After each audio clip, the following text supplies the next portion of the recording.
बिस्मिल्लाहिर्रहमानिर्रहीम। Concise chemistry series में आज हम जो रिएक्शन स्टडी करने जा रहे हैं दैट इज़ मैनिक रिएक्शन। तो मैनिक रिएक्शन के बारे में क्वेश्चन कहाँ से आ सकता है, इसमें इंपॉर्टेंट पॉइंट्स क्या क्या है। सबसे पहले, this is a three component reaction. So number one point, this is a three component reaction, मतलब हम तीन रिएक्टेंट्स को एक रिएक्शन वेसल में डाल लेते हैं शॉर्टकट में, ठीक है ना। तो इस तरह से मल्टी कंपोनेंट रिएक्शंस भी होती है। बहरहाल this is a three component reaction, so तीन रिएक्टेंट्स हम यूज़ करते हैं। वो तीन रिएक्टेंट्स क्या है? एक एमीन कंपाउंड और दो कार्बोनिल कंपाउंड्स। उन दो में से एक कार्बोनिल कंपाउंड वो होना चाहिए जिसे इनोल बन सकता है, विच इज़ इनोलाइजेबल, और एक होना चाहिए विच इज़ नॉन इनोलाइजेबल। ठीक है, ये तीनों मिलके बनाते हैं product that's called as a Mannich base. Mannich base is basically beta amino carbonyl compound.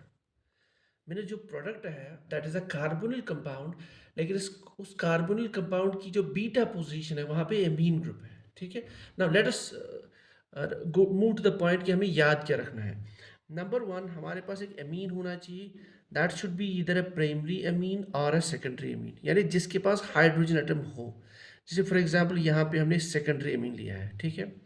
So that will react with a carbonyl compound which is non-enolizable। non-enolizable कौन होगा कौन नहीं होगा, बहुत इजी है। कार्बोनिल के साइड में अगर आपके पास यहाँ कार्बन है and that carbon contains hydrogen atoms, ठीक है ना, then that carbonyl is said to be enolisable.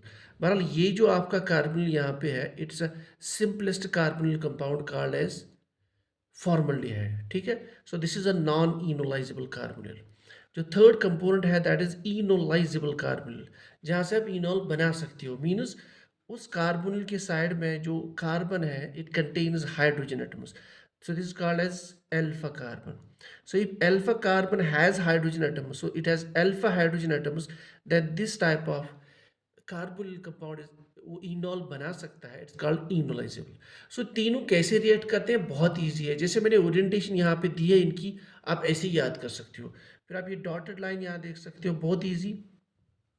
Dotted line से आपको वाटर निकालना है, और यहाँ से ऑक्सीजन, यहाँ पे हाइड्रोजन, यहाँ पे, तो यहाँ पे आप वाटर निकाल दीजिए इन प्रेजेंस ऑफ बेस। तो क्या बनेगा, ये वाला कंपाउंड का नाइट्रोजन, नाइट्रोजन, देन यहाँ पे CH2, this is that CH2।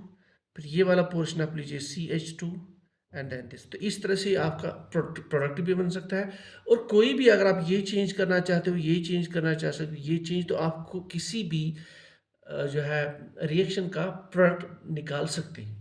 सो ये जो आपका कंपाउंड बना, this is clearly beta amino, beta position पे एमीन है, beta amino carbon. So this is the product in the Mannich reaction and this product is called as a Mannich base. अब क्या क्या important points यहाँ पे अभी याद रखनी है जहाँ से क्वेश्चन आ सकता है। नंबर वन, इसमें जो नॉन इनोलाइजेबल है उसमें मोस्ट कॉमनली हम फॉर्मल्डिहाइड करते हैं। तो अगर आप from the lectureship point of view सिर्फ फॉर्मल्डिहाइड ही याद रख लें मैनिक रिएक्शन में, I think that should be enough, क्योंकि ये मोस्ट हाईली रिएक्टिव होता है। नंबर टू, एमीन्स में it should be a primary और secondary amine, remember aliphatic amine. अगर आप एरोमेटिक एमीन लेते हैं so it doesn't reacts.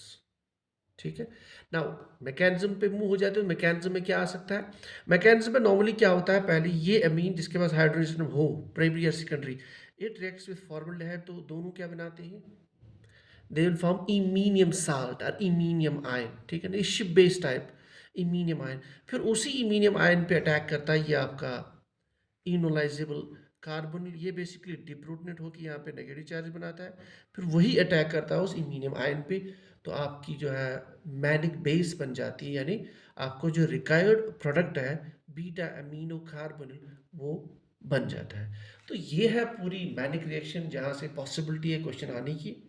I don't think इसके अलावा क्वेश्चन आने की पॉसिबिलिटीज है। So very simple, it's a three compound reaction. तीन कंपाउंड्स हमें याद रखने हैं। नंबर वन, प्राइमरी और secondary amine.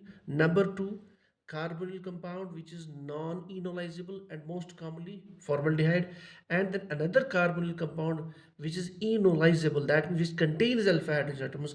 So all of these three, they usually react in presence of base to form beta amino carbonyl compound which is called as the manic base.